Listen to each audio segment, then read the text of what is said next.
બનાવવાની તૈયારી કરવાની છે.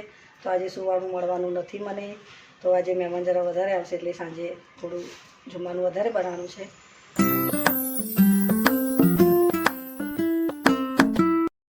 જય શ્રી કૃષ્ણ, રાધે રાધે, જય દ્વારકાધીશ, હર હર મહાદેવ.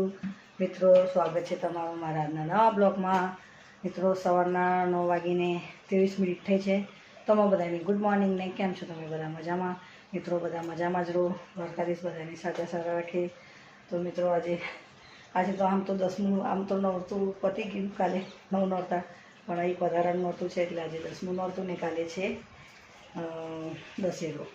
તો મિત્રો, ચેનલ પર ના હોય તો સબસ્ક્રાઈબ કરજો અને વિડીયો સારી લાગે તો લાઈક શેર કોમેન્ટ કરજો. અને મસ્ત મજાની તુલસી તોડી લાગી. મારા પાકુડા હાથર જુઓ, કાંજી હાથર તુલસી થઈ રહી હતી. અને શુક્રવારે પાછી એકાદશી છે તો હું તુલસી તોડી લીધી. તો મિત્રો, હવે જમવાની તૈયારી કરું છું. પાણી વાણી બધું ભરાઈ ગયું. પહેલાં ચા બનાવીને આપી આવું અને પછી એમનું અમારું જમવાનું બનાવવાનું શરૂઆત કરું. તો હવે આટો પણ થઈ રહ્યો છે, થોડોક છે, હવે જેટલા રોટલા થાય એટલું ખરી વાર. ચેનલ પર ના હોય તો સબસ્ક્રાઈબ કરજો, વિડીયો સારા લાગે લાઈક શેર કોમેન્ટ કરજો. તો બન્યા રહેજો વિડીયોમાં. બરાબર, આગળ બધું જોયું એમને ચા લેવા આવ્યા છે. થઈ જાય એટલે આલુ હો. મિત્રો, ચા મૂકી છે એ લોકો માટે, ઉકાળવાની તૈયારી થઈ ગઈ છે. સવારે વહેલા જાય ને એટલે કૃષ્ણ ચા મળો એટલો વાંધો નહીં, એટલો છે ને જતા રહે. થઈ રહેશે ને? હો અરે ચા અકી નાખતું મોડું થયું હતું તે ચા. મિત્રો, લોટ આટો થઈ રહ્યો છે એટલે આવા આટલું દહીણું છે તો મમ્મીજી ઘઉં વેણે છે. અને જસ્ટ હમણાં મારું જમવાનું બન્યું. સિલિન્ડર નીચેથી બંધ કરી દીધું ને ભાઈ. તો જો મિત્રો,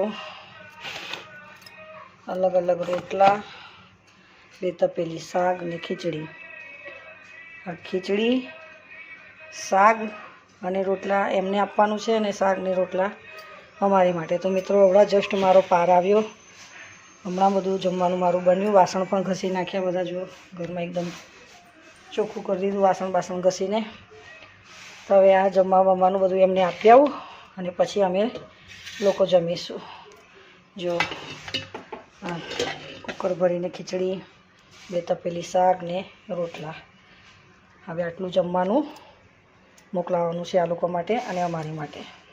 મિત્રો, 12 વાગવામાં 10 જ કામ બાકી છે અને જસ્ટ હમણાં જ મારું કામ પત્યું જમવાનું. અને મમ્મીજી ઘઉં વેણે છે કેમ કે લોટ નથી પતી ગયો. તો આ જમવાનું રેડી થઈ ગયું છે. હવે કુકર ને તપેલી ને રોટલા પેલા ઘરે આપી આવું અને અમારું પણ લઈ જાઉં. 12 વાગવા આવ્યા છે, સોરી. તો જો ગરમીમાં મારી હાલત કેવી થઈ ગઈ. અને બસ હવે જમવાનું આપી આવું પછી અમે લોકો જમીશું.